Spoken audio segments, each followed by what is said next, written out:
नमस्कार, मुकेश चौहान एक बार फिर स्वागत करता हूं अपने YouTube channel the MS study class में। हम प्रायिकता पढ़ रहे हैं, पॉसिबिलिटी पढ़ रहे हैं। आपको पता है कि पॉसिबिलिटीज क्या क्या कैसे कैसे होती है। मैंने पार्ट नंबर 1 में आपको अच्छे से बता चुका हूं कि प्रायिकता में जो बेसिक पार्ट होता है वो क्या क्या होता है, किस किस से रिलेटेड आपके क्वेश्चंस आ सकते हैं, वो सारी बातें मैंने आपको बताई हैं। प्रोबेबिलिटी, देखिए प्रायिकता क्या है, एक संभावना ही है, प्रोबेबिलिटी है, यानी कि हमें ये बताने के लिए होती है कि कितनी संभावना किसी के होने की है या किसी के नहीं होने की है, यानी कि कोई चीज आने की है, कोई चीज नहीं आने की। अगर हम सिक्के उछाल रहे होते हैं तो सिक्के में हमें हेड आ सकता है या नहीं आ सकता, या हेड आने की पॉसिबिलिटी कितनी है, टेल आने की पॉसिबिलिटी कितनी है, या किसी थैले से हम गेंदें निकाल रहे हैं अलग अलग कलर की, तो इस कलर की गेंद आने की प्रोबेबिलिटी क्या है, या फिर हम जो 52 कार्ड्स होते हैं, हमारे पत्ते होते हैं ताश के, उसमें से एक इक्का निकालने की प्रोबेबिलिटी क्या है। ये सारी चीजें क्या होती है, हमारी प्रोबेबिलिटी के पार्ट्स में जाती है, यानी कि संभावना के पार्ट में जाती हैं। ठीक है, तो प्रोबेबिलिटी में देखिए मैं आपको एक बात बता देता हूं। पहले तो आपको मैंने कल एक फॉर्मूला बताया था लास्ट वीडियो में, इस बात का ध्यान रखना, एनसीआर पे बताया था। क्या बताया था? एनसीआर बताया था। इसका मतलब क्या था, हमारे पास factorial n upon factorial n minus r, और जी क्या था हमारे पास, फैक्टोरियल r।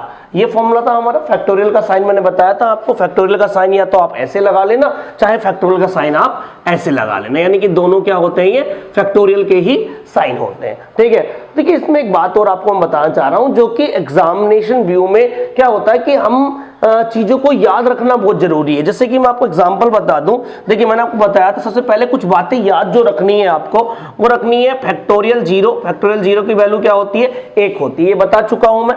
एक बात याद रखनी थी कि NC1, अगर हमारे पास कभी ये आ जाए NC1 तो इसकी वैल्यू n ही होती है। क्या होती है, इसकी वैल्यू n ही होती है। ठीक है, इसका मतलब ये हो गया, मान लीजिए मैंने कह दिया जी 7C1, ऐसे बोल दिया मैंने 7C1, यानी कि 7 में से 1 को चुनना, 7 में से 1 को चुनना। देखिए 7 में से अगर 1 को चुनोगे तो भाई 1 ही तो चुना जाएगा, ये 7 चुने जाएंगे, यानी कि 7 में से 1 को चुनना, मतलब ऐसा नहीं है 7 में से, अगर सपोज करिए हमसे कह दिया कि भाई ये 7 लोग हैं, इन 7 में से किसी एक को चुनने की पॉसिबिलिटी बताइए, तो आप उन 7 में से चुनोगे तो 1 को, लेकिन पॉसिबिलिटी तो सबकी बन जाएगी 7 के 7 की, यानी कि आप उन 7 में से किसी को भी चुन सकते हो, पहले को, दूसरे को, तीसरे को, चौथे को, पांचवें को, छठे को या सातवें को। तो इसलिए NC1 की जो वैल्यू होती है वो क्या होती है, n होती है, यानी कि 7C1 की वैल्यू क्या होगी हमारे पास, 7 ही हो गई। उसके बाद अगर हमारे पास कभी क्या आ जाए, NCN, क्या आ जाए जी, NCN। NCN का मतलब होता है, NCN का मतलब होता है 7 में से 7 को ही चुनना, 7 में से 7 को ही चुनना। अगर 7 में से 7 को ही चुनोगे, सपोज करो, तो भाई एक वो बताओ, 7 में 7 को चुनोगे तो भैया 1 ही तो आएगी पॉसिबिलिटी आपकी, 7 में सबको 7 को चुन लिया हमने, तो NCN की जो वैल्यू होती है वो क्या होती है हमारे पास, 1 होती है। कितनी होती है, 1 होती है। ये मैंने बातें आपको बता भी चुका हूं लास्ट वाली वीडियो में। इस वाली वीडियो में इसलिए बता रहा हूं क्योंकि इसमें आने वाले जितने पार्ट्स आपके होंगे इनका रोल बहुत ज्यादा होगा। एक बात और आपको बता देता हूं, देखिएगा मैंने एक बात बताई थी आपको लास्ट वीडियो में, ये समझाया था, बहुत ध्यान से देखिएगा,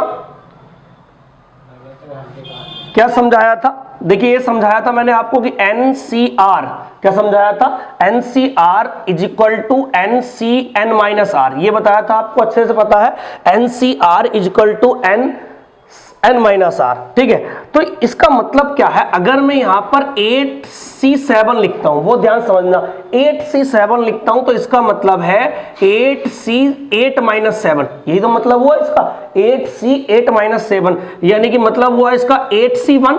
क्या मतलब हुआ इसका, 8C1। तो 8C1 का मतलब क्या हो गया, NC1। देखो बहुत ध्यान से, NC1 का मतलब है कि हमारी जो वैल्यू आएगी वो क्या आएगी, इसकी 8 आएगी, यानी इस पूरे फैक्टोरियल को निकालने की जरूरत ही नहीं पड़ी आपको। समझने की कोशिश करो, इसको पूरे निकालने की जरूरत ही नहीं पड़ी, इसका मतलब डायरेक्टली आंसर कितना आ गया, 8 आ गया। मैं एग्जांपल बताता हूं, मान लीजिए हमने कहा 6C5, ऐसे बोल दिया 6C5, तो 6C5 का मतलब 6C1 भी तो हुआ। क्यों हुआ 1, क्योंकि आपने क्या करोगे यहाँ पे 6 माइनस 5, यानी कि 6C क्या हो गया, ये 1 हो गया। और मैंने बताया था कि NC1 की जो वैल्यू होती है वो क्या होती है, n होती है, और n कितना है हमारे पास, 6 है। क्या है हमारे पास, n 6 है। तो इतनी बात समझ पाए होंगे आप। एक बात और समझिएगा इसमें, देखिए इसमें नेक्स्ट आपको क्या समझाना चाह रहा हूं मैं, ये वाली बात आप समझ गए होंगे, बहुत जल्दी निकालने का तरीका है ये। ठीक है ना। एग्जाम में ऐसी ही चीजें आएंगी, नहीं तो आप सॉल्व करते रह जाओगे और टाइमिंग आप बहुत ज्यादा वेस्टेज कर लोगे। हमें टाइमिंग वेस्ट ही नहीं करना, हमें बहुत चीजें सीखनी है जिससे कि हम एग्जाम में क्वेश्चनों को बहुत जल्दी हैंडल कर सके, बहुत जल्दी टैकल कर सकें। देखिएगा एक बात और बताता हूं आपको मैं, जैसे कि जैसे कि अगर मैं आपसे कहूं कि हमारे पास ये है, हमारे पास NC2, देखिए इसकी वैल्यू बहुत ध्यान समझना, NC2 का फॉर्मूला अगर मैं डायरेक्टली आपको बताऊं तो NC2 का फॉर्मूला हमारे पास आएगा, देखना बहुत ध्यान से।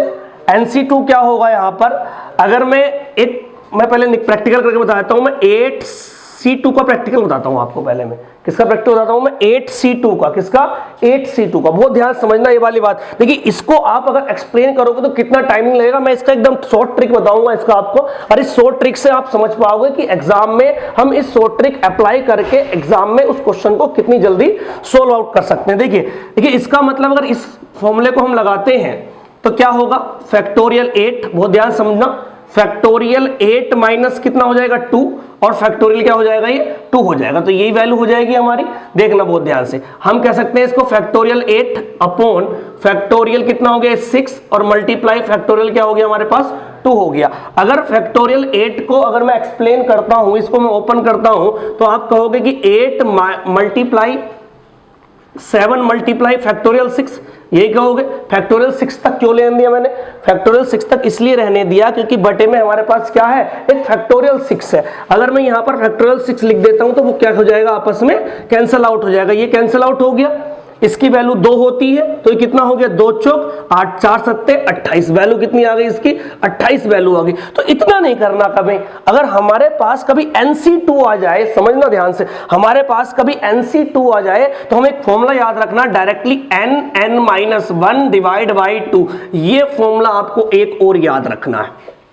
ठीक है, क्या समझे आप, NC2 देनी है पर क्या मतलब है, n में से कितनों को चुनना, 2 को चुनना, n में से कितनों को सिलेक्ट करना, 2 को सिलेक्ट करना। 3 या 4 की बात नहीं कर रहा हूं मैं, 3 और 4 के लिए तो आप इसी फॉर्मूले के बेस पे जाओगे, लेकिन अगर n में से 2 को चुनना हो तो डायरेक्टली आप फॉर्मूला कौन सा लगाओगे, n-1 डिवाइड बाई 2।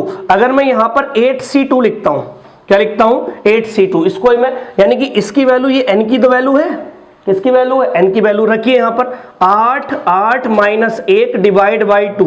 देखिए बहुत ध्यान से, 8 मल्टीप्लाई 7 बटे 2, 2 चौक 8, 7 चौक 28, डायरेक्टली हम 28 ले आए। यानी कि इतना काम हमें नहीं करना, क्योंकि देखिए जब थैले वाले सिक्के हमें दिए जाएंगे, थैले वाले सवाल हमें दिए जाएंगे, तो थैले वाले सवालों में यही कहेगा कि 2 गेंदे निकालना, कितनी गेंदे निकालना, 2 गेंदे निकालना, ज्यादातर 2 को सिलेक्ट कराएगा, 2 हेड आने की प्रोबेबिलिटी, तो सारी बातें 2 पर बहुत ज्यादा सवाल पूछे जाते हैं। तो इसलिए मैंने आपको डायरेक्टली बता दिया कि इसका मतलब होता है हमारे पास NC2, यानी ये फॉर्मूला अगर कभी भी n में से 2 को चुनने की बात आएगी तो हम फॉर्मूला यूज करेंगे n-1 divide by 2 formula use करेंगे। ठीक है, अब देखो कैसे कर सकते हैं, मैं आपको प्रैक्टिकल बताता हूं। जैसे कि अगर मेरे पास कभी ये लिखा हुआ आ जाए, मान लीजिए 765 आ जाए, क्या आ जाए 765, तो ये बताओ 765 को क्या मैं 7C2 लिख सकता हूं, देखिए 7C5 को 7C2 लिख सकते हैं। क्यों लिख सकते हैं, क्योंकि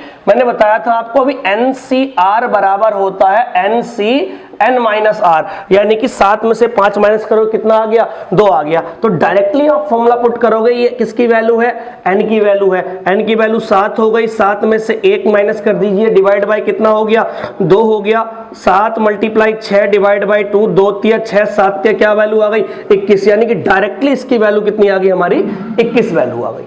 ठीक है, तो इस बात को समझने की कोशिश करो, जितना ज्यादा हो सके इन फॉर्मूलों को सॉर्ट करने की कोशिश करो। अगर आपने ये फॉर्मूले सॉर्ट नहीं किए तो मैं आपको बता दूं एग्जाम में आप फॉर्मूले ही लगाते रह जाओगे, इतना टाइम वेस्टेज आप कर दोगे कि आपको जॉब से बहुत परे कर देगा ये टाइमिंग ज्यादा होना। मैथ्स में सबसे ज्यादा जरूरी सिर्फ और सिर्फ टाइम को लेस करना होता है, टाइम को हमें इंक्रीज करना नहीं होता। अगर टाइम जितना हमें डिक्रीज कर सकते हैं प्रैक्टिस से, बच्चों का बहुत सारे कमेंट्स भी आते हैं कि सर ये शॉर्ट ट्रिक्स से क्यों नहीं बताते हो आप, अरे शॉर्ट ट्रिक्स ही है सारी चीजें, ये बस आपको क्या करना है, इन पे प्रैक्टिस करनी है। जितनी ज्यादा प्रैक्टिस कर लोगे उतनी जल्दी आपको बातें समझ में आ जाएंगी। तो देखना मैंने सिर्फ 2 फॉर्मूले पर आपको बताया है, ये 3 बातें आपको याद रखनी है। एनसीआर का फॉर्मूला ये हो गया, एनसीआर को इसमें कन्वर्ट कर सकते हैं। अगर कभी n में से 2 को चुनने की बात होती है तो n-1/2 होता है। एक बताया था मैंने NC1, क्या बताया था, NC1 इसकी वैल्यू क्या होती है बताइए, क्या बताई थी मैंने, इसकी वैल्यू आपको n ही बताई थी। क्या बताई थी, इसकी वैल्यू मैंने आपको n बताई थी। अगर मैं NCN कहता हूं तो क्या वैल्यू है इसकी, 1 वैल्यू है, और NC0 की वैल्यू 1 थी, ये भी मैंने बताया था। तो ये बातें ही आपको इस पूरे चैप्टर में याद रखनी है। NC1 की वैल्यू क्या होगी हमारी, n हो गई, NCN की वैल्यू कितनी हो गई, 1 हो गई, यानी कि 1 2 3 4 5, ये 5 बातें अगर आपने याद रख ली तो इस पूरे चैप्टर को आप कवर कर सकते हो, पूरे चैप्टर की कैलकुलेशन को बहुत शॉर्ट कर सकते हो, ठीक है ना। तो अब हम आएंगे आपको कॉइन्स वाले सवालों पर, यानी कि जो सिक्के उछालने वाले सवाल हैं वो मैं आपको अच्छे से बताऊंगा, उनको आपको समझने की कोशिश करना। और बहुत बेहतरीन क्वेश्चंस मैं लेकर आया हूं आपके लिए जो कॉइन्स उछालने वाले सवाल होते हैं, ठीक है। देखिए कुछ कॉइन्स के सवालों पर हम जाते हैं। सिक्कों की बात करें तो जब हम सिक्के उछालते हैं या कोई भी आप कॉइन्स देखोगे तो उसमें कॉइन में 2 ही पहलू होते हैं, एक तो आपका हेड होता है और एक क्या होता है हमारा टेल होता है। आप जानते भी हम, मान लीजिए ये कोई कॉइन है, ठीक है ना, इस कॉइन के 2 फेस होते हैं। कितने फेस होते हैं, 2 फेस होते हैं। आप इतना बात समझ पा रहे होंगे, 2 फेस होते हैं, ठीक है ना। तो अगर 2 फेस कॉइन के हैं, अगर मान लीजिए एक कॉइन को उछाला जाए, कितने कॉइन को उछाला जाए, एक कॉइन को उछाला जाए, तो मैक्सिमम जो पॉसिबिलिटी होगी या मैक्सिमम जो आउटकम होगा, जो हमारा टोटल आउटकम होंगे वो 2 ही होंगे। भाई 2 ही टोटल आउटकम क्या होंगे, अगर मान लीजिए आपने एक सिक्के को उछाला है, या तो हेड आएगा या फिर क्या आएगा, टेल आएगा। इतनी बात समझ पा रहे हो। अगर एक सिक्का आपने उछाला है, देखिए एक सिक्का उछाला है, कितने फेस होते हैं, 2 फेस होते हैं। तो अगर हमारे पास 2 फेस की कोई चीज है, उसे एक बार उछाला जाता है तो 2 की पावर 1 बराबर कितना हुआ, 2। तो ऐसे हम निकालते हैं कि 2 की पावर 1 बराबर 2 की इसकी जो मैक्सिमम पॉसिबिलिटी हो सकती है या मैक्सिमम जो आउटकम हो सकते हैं वो कितने होंगे, इसके 2 होंगे, जिसे हम बटे में लिखते हैं। वो मैक्सिमम आउटकम होते हैं, टोटल आउटकम होते हैं।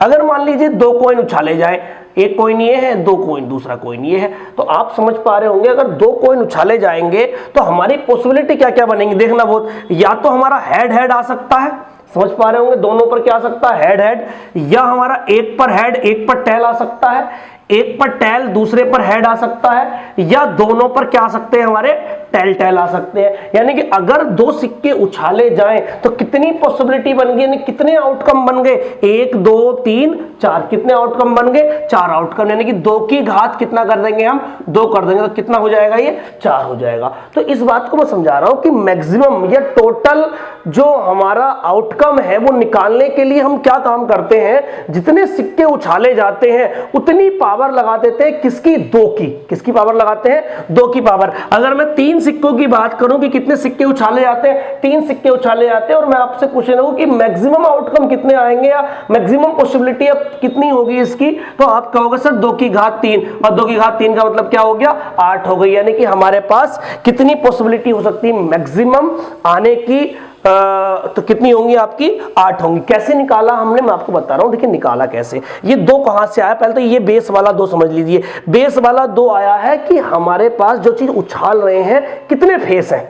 हमारे पास एक सिक्के के 2 फेस है, एक तो हेड एक टेल। अगर एक बार उछाला जाएगा तो पावर 1 लिखेंगे, 2 सिक्के उछाले जाएंगे तो 2 पावर लिखेंगे, 3 सिक्के उछाले जाएंगे तो 3 पावर लिखेंगे। अगर कोई कह दे मुझसे कि 4 सिक्के उछाले गए, कितने सिक्के उछाले गए, 4, तो 2 की घात कितना लोगे आप, 4। यानी कितना हो जाएगा हमारे पास मैक्सिमम जो आउटकम हो जाएगा, हमारा टोटल जो आउटकम हो जाएगा वो कितना हो जाएगा, 16 हो जाएगा। तो ये जो आपका 2 4 8 16 आया है, ये आया है आपका टोटल नंबर ऑफ फेवरेबल, जो मैंने आपको बताया था लास्ट वीडियो में, favourable outcome, total number of favourable outcome, यानी कि जो बटे में लिखते हैं। आपको बताया होगा मैंने, प्रोबेबिलिटी ऑफ किसी भी इवेंट की प्रोबेबिलिटी होती है total number of favourable outcome. तो अगर एक सिक्का उछाला जाएगा तो बटे में 2 आएगा, 2 सिक्के उछाले जाएंगे तो बटे में 4 आएगा, 3 सिक्के उछाले जाएंगे तो बटे में 8 आएगा, और 4 सिक्के उछाले जाएंगे बटे में क्या आएगा, 16 आएगा। तो इस पे क्वेश्चन आए हुए हैं, तो कुछ क्वेश्चन में डिस्कस कर लेता हूं। 2 सिक्के उछालने वाला, 4 सिक्के उछालने वाला, 8 सिक्के उछालने वाला, ये मैं क्वेश्चन डिस्कस कर लेता हूं इस वीडियो में। तो आपको कोई भी सवाल अगर कॉइन्स का आता है तो आप सारे सवाल इसमें कर पाओगे, ठीक है ना। जैसे कि देखिए मैं मिटा देता हूं इसको फिलहाल, अभी मैं क्वेश्चन लिख देता हूं, उस क्वेश्चन को करने की कोशिश करते हैं हम। ये क्वेश्चन क्या है, जब क्वेश्चन नंबर फर्स्ट कर लेते हैं, जब दो सिक्कों को एक साथ उछाला जाता है, एक साथ उछाला जाता है, कितने सिक्कों को उछाला जा रहा है? एक साथ उछाला जाता है, कितने सिक्कों को? दो सिक्कों को। तो पहली कंडीशन उसने दे रखी है, पहले ही पूछ रहा है वो, केवल एक हेड आने की प्रायिकता, केवल एक हेड आने की प्रायिकता, ये पूछ रहा है। दूसरा इसमें पूछता है कम से कम एक हेड आने की प्रायिकता। आप कहो सर टेल पे करा, टेल पे ही बिल्कुल सेम आंसर आएंगे, टेल के जो आंसर आएंगे वही हेड के आंसर होंगे। हेड आने की प्रायिकता, ठीक है ना। ये दो हमें सवाल दे दिए, कितने सिक्के उछाले गए हमारे पास? दो सिक्के उछाले गए, केवल एक हेड आने की प्रायिकता, कम से कम एक हेड आने की प्रायिकता, दोनों में अंतर है। देख लो क्या अंतर, मैं आपको बताता हूं। अगर मान लीजिए कभी हमने दो सिक्के उछाले, बहुत ध्यान समझना, अगर हमने कितने सिक्के उछाले?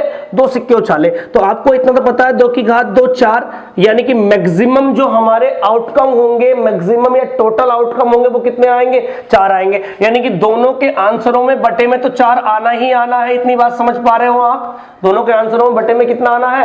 4 आना है, ठीक है, इतना समझ पा रहे हो। अब मुझे बताइए पॉसिबिलिटी क्या क्या बनती है, आप मुझे बताइए। ये तो आप प्रैक्टिकली पॉसिबिलिटी निकाल सकते हो, मैंने बताया भी था। हेड हेड आ सकता है, हेड टेल आ सकता है, टेल हेड आ सकता है, या फिर टेल टेल आ सकता है, यही आ सकता है। आप मुझे बताइए, वो कह रहा है केवल एक हेड, यानी केवल एक हेड आने की, केवल का मतलब होता है ओनली वन हेड आने की प्रोबेबिलिटी, ओनली वन हेड। आप मुझे बताइए ओनली वन हेड, इसमें दो हेड है, इसमें केवल एक हेड है, इसमें भी केवल एक हेड है, यानी कि आउटकम कितने हैं? सारे 4। कितने आउटकम है? 4। और हमारे फेवर में कितने आउटकम है? यानी जो कंडीशन दे रखी है उस कंडीशन के अकॉर्डिंगली आउटकम कितने आ रहे हैं हमारे पास? 2 आ रहे हैं। यानी कि अगर एक हेड की बात करें तो एक तो इसमें एक हेड आ रहा है और इसमें हेड आ रहा है, यानी कि 4 आउटकम में से हमारी कंडीशन के अकॉर्डिंगली कितने आउटकम आ रहे हैं? हमारे 2 आउटकम आ रहे हैं। तो इसका मतलब है पहले वाले का जो आंसर हो जाएगा वो क्या हो जाएगा? हमारा 1/2 हो जाएगा। कितना हो जाएगा? 1/2 हो जाएगा। तो ये बात समझ गए होंगे आप। अगर मैं दूसरी बात करूं, कम से कम एक हेड, कम से कम एक हेड, देखिए एक हेड इसमें भी है, एक हेड इसमें भी है, क्या आपको नहीं लग रहा कि इसमें भी एक हेड है? कम से कम एक हेड आने की प्रवृत्ता, तो एक हेड का मतलब क्या हुआ कि भाई साहब कम से कम एक तो आना ही चाहिए। तो 2 आ जाए, 3 आ जाए, 4 आ जाए, तो कम से कम एक तो है, कोई दिक्कत थोड़ी है उसमें। अगर वो बोल देता हमसे ओनली एक हेड, तो ओनली एक हेड तो इसमें भी ओनली है और इसमें भी ओनली, कम से कम एक हेड का मतलब है, मान लीजिए मैं कहने लगूं कि हमारे पास हेड हेड हेड और मैं कह लूं कम से कम एक हेड, तो क्या इसमें नहीं चली जाएगी पॉसिबिलिटी? अरे इसमें कम से कम एक तो है, भले से 3 है लेकिन कम से कम क्या है? एक है। तो काउंट आपका ये भी होगा। इसमें कितने काउंट हो जाएंगे? हमारे 3 काउंट हो जाएंगे और यही क्या हो जाएगा? हमारा आंसर हो जाएगा, ठीक है ना। तो एक सवाल जो बेसिक सा है वो मैंने आपको बता दिया। आप खुद समझ रहे होंगे, सोच रहे होंगे कि सर ये तो 2 सिक्के उछाले गए हैं, सिर्फ 2 सिक्के उछाले गए हैं तो पॉसिबिलिटी हमें पता है, 2 सिक्के उछाले गए हैं तो पॉसिबिलिटी हमें पता है। अगर 2 सिक्के नहीं उछाले जाते, ज्यादा सिक्के उछाले जाते, तो हम कैसे इतनी सारी पॉसिबिलिटी को लिखते? वही दिक्कतें तो है, वही उसके लिए तो हमारे कॉम्बिनेशन लगाना है हमें, उसी के लिए तो एनसीआर का यूज करना है। यानी कि अभी तो पॉसिबिलिटी कम है तो हमने लिख के देख ली, हमने काउंट कर ली अपने माइंड से। अगर पॉसिबिलिटी ज्यादा हो जाएंगे, सिक्के ज्यादा उछाले जाएंगे, तो क्या होने लगेगा? हमारा फॉर्मूले हमें लगाने पड़ेंगे और बिना फॉर्मूले के फिर हम सवाल नहीं कर पाएंगे। ऐसे हम लिख लिख कर नहीं देख सकते एग्जाम में, ठीक है। तो नेक्स्ट क्वेश्चन पे आते हैं, देखिएगा। नेक्स्ट क्वेश्चन पे अगर मैं कह दूं कि जब 3 सिक्कों को उछाला जाता है, चलिए मैं 3 पे जाता हूं, 3 पे थोड़ा और बड़ा हो जाएगा। 3 सिक्कों को उछाला जाता है, केवल 2 हेड आने की, सपोज करो मैं कह दूं केवल 2 हेड्स कह देते हैं, हेड्स आने की प्रायिकता, या कम से कम 2 हेड आने की प्रायिकता। सवाल ऐसे भी हो सकता है, समझिएगा। देखिए बहुत अच्छा सवाल है ये भी, दोनों सवाल हम करेंगे, कैसे करेंगे देखिएगा, ठीक है। उसने कहा है केवल 2 हेड आने की प्रायिकता, क्या? केवल 2 हेड आने की प्रायिकता। आप मुझे बताइए केवल 2 हेड आने की प्रायिकता कैसे निकालेंगे? देखिएगा, सबसे पहले ए पर जाते हैं, पहले हम ए पर जाते हैं, अपना ए का आंसर निकालते हैं। केवल 2 हेड आने की प्रायिकता। सिक्के कितने उछाले गए पहले ये देख लीजिए, 3 सिक्के उछाले गए। अगर 3 सिक्के उछाले गए हैं तो टोटल जो फेवरेबल आउटकम होगा, टोटल नंबर ऑफ आउटकम जो होगा, जो बटे में हम लिखते हैं, तो आप मुझे बताइए यही होगा 2 की घात 3। मैंने बताया था जितने सिक्के उछलेंगे उतनी पावर लगेंगी। किसकी पावर लगेंगी? 2 की पावर। 2 ही की पावर लगती है क्योंकि एक सिक्के में फेस कितने होते हैं? 2 होते हैं। तो कितने जाएंगे टोटल जी? 8 हो जाएंगे। कितने हो जाएंगे? 8 हो जाएंगे। इतनी बात समझ गए होंगे, कोई दिक्कत नहीं आई होगी। बस कुछ नहीं करना, अगर मुझे पहला आंसर निकालना है तो पहले आंसर के लिए बटे में तो 8 आना ही आना है। कितना आना है? बटे में 8 आना है। अब वो कह रहा है केवल 2 हेड, केवल 2 हेड, यानी कि 3 सिक्कों में से 2 हेड आने की प्रायिकता। 3 सिक्कों में से 2 हेड, तो 3 में से 2 हेड आने की प्रायिकता कैसे निकलेगी? 3C2, 3C2। 3C2 का मतलब होता है हमारे पास, क्या मतलब होता है 3C2 का? बताइए भाई। 3C2 का मतलब होता है 3 सिक्कों में से 2 हेड। 3 सिक्कों में से 2 हेड, तो 3 सिक्कों में से अगर 2 हेड निकालने की प्रायिकता आप निकालोगे तो बताइए 3C2 की वैल्यू क्या होगी? किसकी वैल्यू? 3C2 की वैल्यू। तो 3C2 की वैल्यू कैसे निकालोगे बताइएगा आप? 3C2 की वैल्यू निकलेगी हमारे पास, मैंने C2 देखिए, मैंने आपको बताया था एक फॉर्मूला, मैंने आपको बताता हूं, यहां पर मैंने बताया था NC2 का कैसे आंसर निकालते हैं। मैंने बताया 2 का यूज बहुत ज्यादा होगा। NC2 का आंसर निकालते थे हम n-1 और डिवाइड बाई 2 से, n-1 डिवाइड बाई 2, और हमारे पास क्या है यहाँ पर? 3C2। कितना है हमारे पास? 3C2। तो n की वैल्यू कितनी होगी हमारे पास? 3 हो गई। रखिएगा n की वैल्यू 3 माइनस 1 और डिवाइड बाई 2, 2 से 2 कट जाएगा, तो कितना आ जाएगा हमारे पास? 3। तो इसका मतलब है हमारे पास कितनी पॉसिबिलिटी होंगी? केवल 2 हेड आने की पॉसिबिलिटी कितनी होंगी? 3। कितने में से? 8 में से। और यही क्या होगा? हमारा आंसर होगा। तो इतनी बात समझ पाए होंगे। देखिए इस फॉर्मूले का यूज सिर्फ इतना सा है, अभी मैं आपको क्या ना प्रैक्टिकली नहीं बता रहा हूं। जब प्रैक्टिकली नहीं बता पाएंगे तो फॉर्मूले तो लगाने पड़ेंगे। या तो आपके पास सवाल इतना छोटा होना चाहिए कि हम उसका प्रैक्टिकल कर सकें, यानी कि हम उसको देख सकें, लिख लिख कर देख सकें। जब हम लिख लिख कर नहीं देख सकते, देखिए मैं आपको प्रैक्टिकल भी करा सकता हूं इस फॉर्मूले, इस सवाल का। देखिएगा बहुत ध्यान से, अभी छोटा सवाल है, 3 का पॉसिबिलिटी 8 बनेंगी। 8 की 8 पॉसिबिलिटी में लिख के देता हूं कौन कौन सी पॉसिबिलिटी इसकी हो सकती है। देखिएगा ये बात समझ में आ गई होगी आपकी 3C2 वाली। 3C2 का मतलब है NC2 का आंसर निकालना। NC2 का फॉर्मूला मैंने अलग से बताया है आपको, n-1 डिवाइड बाय क्या बताया है? 2 बताया है। और n की वैल्यू यहां पर कितनी है? 3 है। आपने पुट करा तो हमारे पास कितना आउटकम आ गया? 3 आउटकम आ गया। तो आंसर कितना हो गया? 3/8 हो गया। आप समझ रहे होंगे 8 में से सर केवल 2 हेड 3 में आए हैं या नहीं आए हैं, आप इसमें कंफ्यूज हो तो मैं आपका कंफ्यूजन दूर कर देता हूं। देखिएगा मान लीजिए मैं आपको पॉसिबिलिटी लिख के बताता हूं कौन कौन सी पॉसिबिलिटी होंगी। ये बताइए 3 सिक्के होंगे तो हेड हेड हेड आ सकता है, समझिएगा बात को। हेड हेड टेल आ सकता है, बिल्कुल आ सकता है। हेड टेल हेड आ सकता है, बिल्कुल आ सकता है। टेल हेड हेड आ सकता है, आप कहोगे सर बिल्कुल आ सकता है, ठीक है ना। टेल टेल टेल भी आ सकता है फिर तो, ठीक है। उसके बाद हमारा क्या आ सकता है बताइएगा? कितने हो गए? 1 2 3 4 5 हो गए हमारे पास। अगर मैं कहूं यहां पर टेल टेल हेड, ये भी हो सकता है। टेल हेड टेल ये भी हो सकता है, ठीक है। और जी हमारे पास हेड टेल टेल ये भी हो सकता है। देखिएगा कितनी पॉसिबिलिटी होगी हमारे पास? 1 2 3 4 5 6 7 8, कितनी पॉसिबिलिटी हो गई? 8 पॉसिबिलिटी होगी। इसलिए तो मैं कह रहा हूं कि आप प्रैक्टिकल नहीं कर सकते। अभी आपको मैंने 8 पॉसिबिलिटी थी तो मैं लिख के बता दी। अगर यही पॉसिबिलिटी 32 हो जाए तो क्या आप लिखते रहोगे? उसमें नहीं लिख पाओगे। तो उसके लिए मैं आपको बता रहा हूं, उसके लिए एक बड़ा सवाल और करके दिखाऊंगा, तब आपको बात समझ में आ जाएगी। देखिएगा यहां पर बताइए, वो कह रहा केवल 2 हेड आने की प्रायिकता, केवल 2 हेड आने की प्रायिकता। आप मुझे बताइए क्या इसमें 2 हेड है? तो आप कहोगे सर नहीं है। क्या इसमें 2 हेड है? नहीं है। इसमें 2 हेड है? नहीं है। इसमें तो सारे टेल है। देखिए एक तो 2 हेड इसमें है, केवल 2 हेड। 1-2 हेड इसमें है या नहीं है? 1-2 हेड इसमें है, ठीक है। केवल का बात हुई है, कम से कम की बात नहीं हुई है। तो केवल की बात हुई, कितने में आए हैं केवल 2 हेड? 1 2 3 में। तो यही तो लिखा मैंने कि 8 में से सिर्फ कितने हेड है हमारे पास? केवल 3 हेड है। तो इसलिए हमारा आंसर क्या हो गया?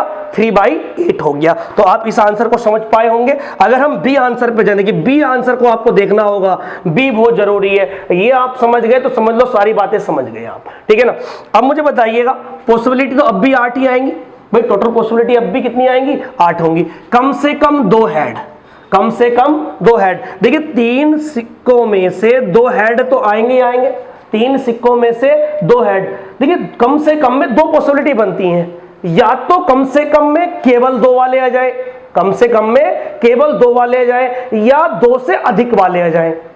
नहीं आ रही बात समझ में? देखिए मैं आपको क्या समझाना चाह रहा हूं कि अगर हम कह रहे हैं कम से कम 2 हेड आने की पॉसिबिलिटी, तो कम से कम 2 हेड आने की पॉसिबिलिटी में केवल वाले तो सारे आ जाएंगे, केवल 2 तो आने ही आने हैं, लेकिन जो 2 से ज्यादा वाले होंगे वो भी तो आ जाएंगे। यानी कि हम क्या काम करेंगे, या तो 2 हेड या सारे के सारे हेड, या तो 2 हेड या सारे के सारे। या के लिए किसका निशान लगाते हैं हम, बताइए भाई? या के लिए निशान लगाते हैं प्लस का। या के लिए निशान किसका लगता है, प्लस का। तो यहां क्या हो जाएगा, 3 में से 3 हेड आने की पॉसिबिलिटी, 3 में से 3 हेड आने की। देखिए अगर 3 में से 2 हेड आने की पॉसिबिलिटी है तो हेड तो आएगा ही आएगा, और 3 में से अगर तीनों भी हेड हुए, अगर 3 में से तीनों भी हेड हुए, तो आप मुझे बताइए कि क्या 2 हेड तो होंगे उस 3 में? क्या इस 3 वाले हेड में 2 हेड है या नहीं है? तो कम से कम वाले में ये भी तो काउंट होगा, यानी कि 3 हेड में से तीनों के तीनों हेड। तो हमारे पास आंसर क्या आ जाएगा, देखिएगा बहुत ध्यान से। आंसर हो जाएगा हमारे पास, इसकी वैल्यू कितनी हुई थी, 3 आई थी अभी, देख लीजिए। 3C2 की वैल्यू कितनी आई थी, 3। NCN, ये क्या हो गया हमारे पास, NCN, इसकी वैल्यू मैंने क्या बताई है आपको, 1 बताई है। NCN की वैल्यू क्या होती है, 1 होती। बटे क्या हो, प्लस क्या हो गया, 1 बटे कितना हो गया, 8, बराबर क्या हो गया, 8, और ये कितना हो गया, 4। यानी कि 8 आउटकम में से कितने आउटकम आएंगे इसमें, 4। 8 आउटकम में से कितने आएंगे, 4। आप 4 गिन सकते हो, 3 तो ये वाले होंगे और 1 ये वाला भी इसमें शामिल होगा। इसलिए हमारी इसकी जो प्रोबेबिलिटी होगी वो क्या होगी, 1/2 होगी, और यही क्या होगा, हमारा आंसर होगा। ठीक है, तो इतनी बात समझ पाए होंगे। ये 2 सवाल मैंने आपको समझा दिए, इन दोनों सवालों को अच्छे से देखना और इस सवाल को अच्छे से देखना। आप अगर आपने इस क्वेश्चन को समझ लिया तो इस क्वेश्चन को समझने के बाद आप कोई सा भी, इसका कितना भी बड़ा सवाल आप हैंडल कर सकते हो। ठीक, देखिए हम नेक्स्ट क्वेश्चन उठा लेते हैं। हम नेक्स्ट क्वेश्चन में क्या है, इसमें आप प्रैक्टिकल ही समझ ही नहीं सकते, यानी कि आप प्रैक्टिकल कर ही नहीं सकते, क्योंकि अब सिक्के कुछ ज्यादा उछाले जा रहे हैं। सिक्के कितने उछाले जा रहे हैं, देखिए सवाल पढ़ लीजिए पहले। जब 8 सिक्कों को एक साथ उछाला जाता है, कितने सिक्कों को, 8 सिक्कों को एक साथ उछाला। देखिए 8 सिक्कों के जब फेस कितने होंगे, हमारे 2-2 फेस सबके होते हैं। देखिए अगर मैं टोटल नंबर ऑफ आउटकम निकालता हूं, यहां से अगर मैं टोटल आउटकम निकालता हूं, टोटल आउटकम, और टोटल आउटकम क्या होगा, 2 की घात 8 होगा। इस बार कितनी घात होगी, 8। देखिए जितने सिक्के होते उतनी घात लगाते, 2 की घात 8 का मतलब कितना, 256। कितना मतलब होता है, 256। अब मुझे बताइए क्या आप 256 जो है, क्या 256 के आप प्रैक्टिकली लिख सकते हो कि हेड हेड हेड हेड आएगा, टेल टेल टेल टेल आएगा? नहीं लिख सकते हो। तो इसीलिए अब क्या है, हमें फॉर्मूलों पर काम करना पड़ेगा और उस फॉर्मूलों को अच्छे से समझना पड़ेगा। तो सबसे पहली बात, सबसे पहला वाला उठा लेते हैं। देखिए पहला वाला तो बड़ा आसान है। पहला वाला कह रहा है सिर्फ केवल 6 हेड आने की, केवल 6 हेड आने की पॉसिबिलिटी। तो आप मुझे बताइएगा टोटल जो प्रोबेबिलिटी होगी, टोटल जो प्रोबेबिलिटी होगी या टोटल जो आउटकम होंगे वो कितने होंगे, 256। आपको मैंने बताया है कि सब, यानी कि जो टोटल आउटकम होते हैं, यानी कि जितनी में से बात हो रखी होती है वो हम क्या लिखते हैं, बटे में लिखते हैं। ऊपर क्या कह रहा, 6 हेड आने की प्रोबेबिलिटी। तो सिक्के कितने हैं आप पहले देख लीजिए, 8 सिक्के हैं और कितने हेड आने की प्रोबेबिलिटी, 6 हेड। ठीक है ना, 8 में से कितने हेड, 6 हेड। ये बात समझ पाते होंगे ना आप कि 8 में से 6, यानी कि ये जो है टोटल है। अरे कितने चुनने हैं आपको, 6 चुनने हैं। तो 8 में से क्या हो गया, 6 हो गया। आप मुझे बताइए 8 में से 6, क्या आप इसको, देखिए आप बहुत ध्यान समझो, मैंने इसीलिए इस वीडियो के स्टार्टिंग में सारी बातें बताई हैं। क्या 8C6 को क्या आप 8C2 लिख सकते हैं? बहुत प्यार से आप लिख सकते हैं, कोई दिक्कत नहीं है। आप लिख के देखो कैसे, आपको बताओ। मैंने बताया था कि NCR बराबर NCN-R होता है, यानी कि 8C6 को मैं 8 लिख सकता हूं, यानी 8C2 लिख सकता हूं। बहुत प्यार से क्यों लिखा मैंने, आपको पता होगा। मैंने इसको इसलिए लिखा क्योंकि मेरे पास NC2 का फॉर्मूला पता है। NC2 का फॉर्मूला होता है N-1 डिवाइड बाई 2। तो बहुत प्यार से लगा सकता हूं मैं। आपको देखना बहुत ध्यान से, एक बात समझो और छोटी बताता हूं। अगर इन दोनों में डिफरेंस 2 का है, इन दोनों में डिफरेंस 2 का है, तो इसे N लेट करके आप इस फॉर्मूले को लगा दो।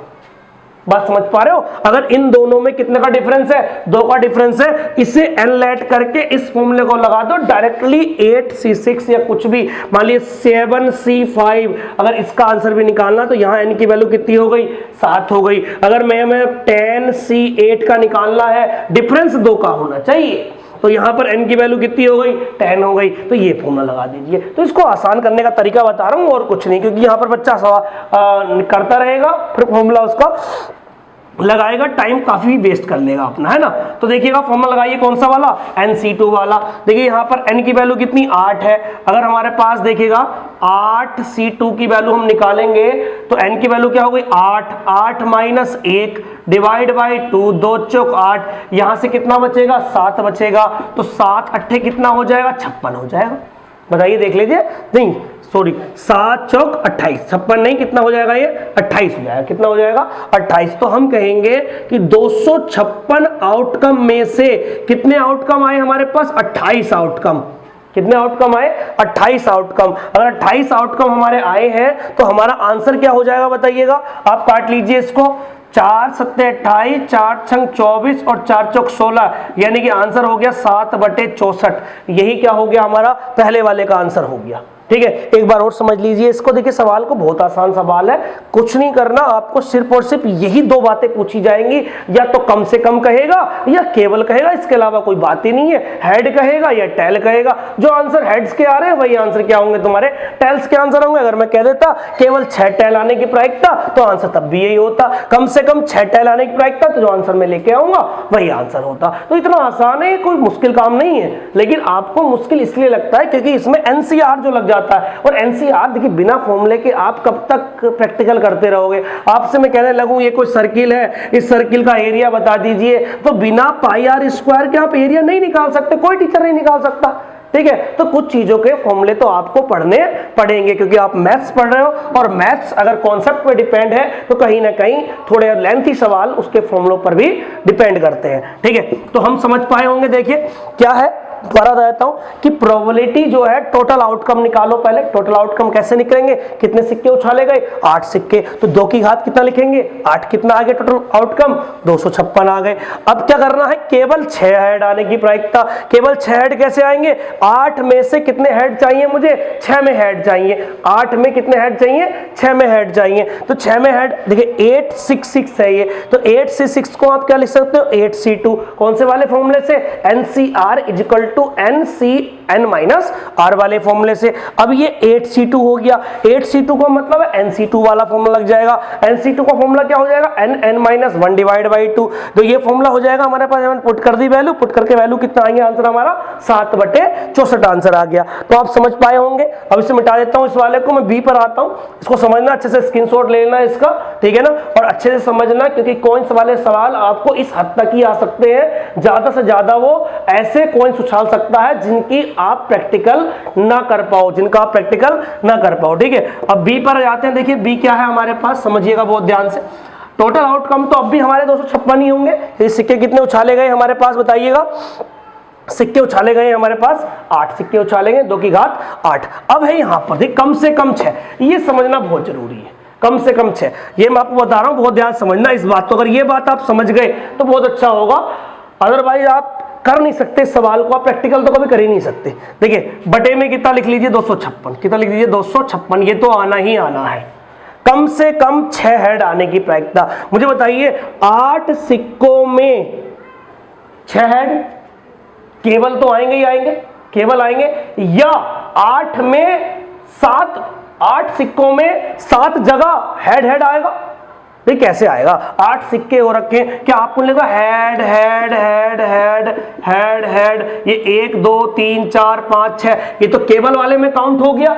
अगर मैं कहूं कि अगर 7 हेड आ रहे हैं, अगर मान लीजिए जब 8 सिक्के उछाले जाएंगे तो 8 हेड भी आ रहे होंगे एक साथ, और 7 हेड भी आ रहे होंगे एक साथ। अगर 7 हेड आ रहे हैं तो क्या मैं इसे इस लैंग्वेज में नहीं लिख सकता कि कम से कम 6 हेड है इसके अंदर? अरे 7 में कम से कम 6 तो है, अगर 8 में कम से कम 6 कहूं तो भी कह सकते हो। तो इसका मतलब ये हुआ, या या 8 में से 6 का मतलब तो केवल से हो गया, और 8 में से 7 का मतलब हो गया कि 7 में कम से कम 6 तो हैं। 8 में 8 का मतलब क्या हो गया, कम से कम कितने हैं, 6 तो हैं। अब बताइए या का मतलब प्लस होता, मैंने बताया था लास्ट वाले क्वेश्चन पे, तो 8 में से 7 प्लस 8 में से 8, बस ये बात आपको याद रखनी है। 8 में से 9 तो कर ही नहीं सकते आप, क्योंकि सिक्के ही 8 है हमारे पास, तो 9 जगह कैसे ऐड आ जाएंगे, ठीक है। तो वहां तक चलना जहां तक हमारा पॉसिबिलिटी खत्म ना हो जाए। अब यहां पर हमें फॉर्मूले लगा देने हैं। फॉर्मूले कैसे बताइएगा, ये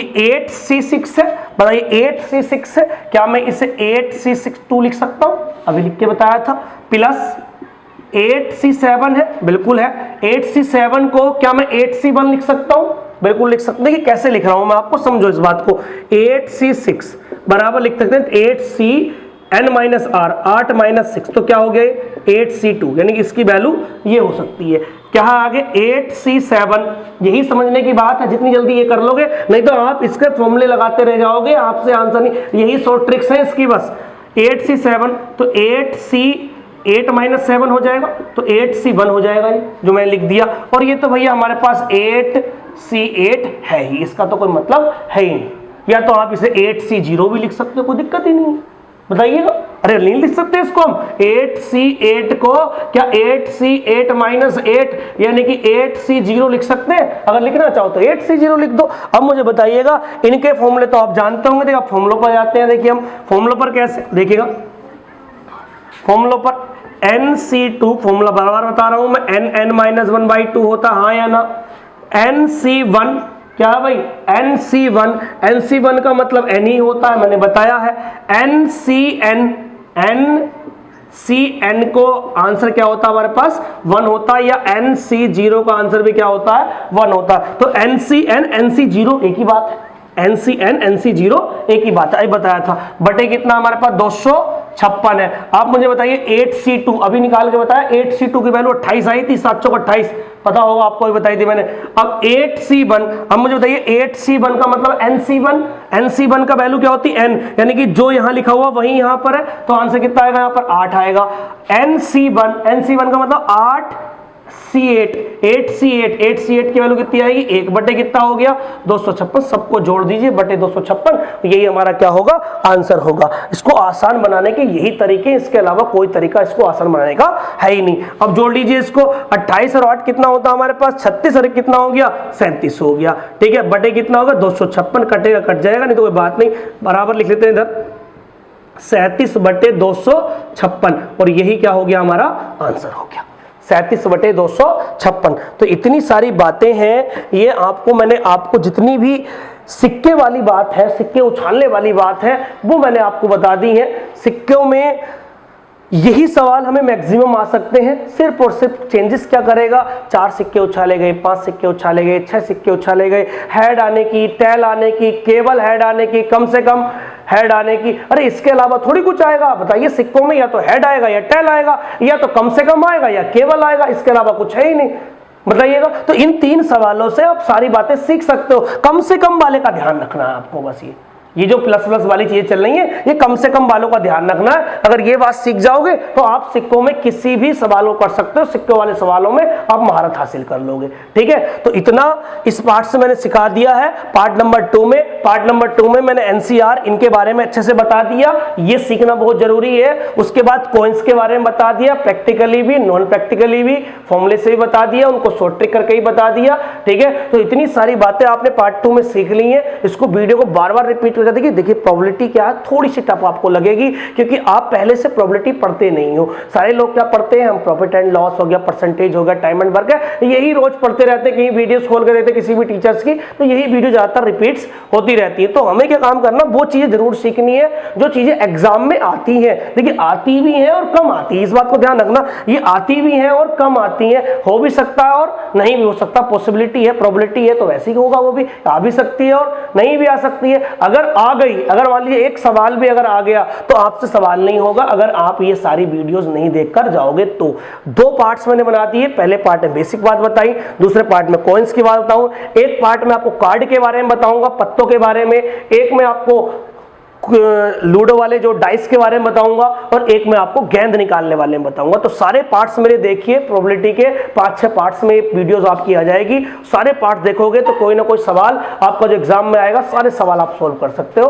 ठीक है, तो इस चैनल को जितना ज्यादा हो सके मैं बार बार रिक्वेस्ट करता हूं कि जल्दी से जल्दी सब्सक्राइब करवाइए। जितने भी फ्रेंड्स आपके लोग हैं शेयर करिए, सब्सक्राइब करवाइए, क्योंकि अगर आप ये सब्सक्राइब और शेयर नहीं कराओगे तो मैं जल्दी से जल्दी आपको लिए लाइव क्लास नहीं ला पाऊंगा।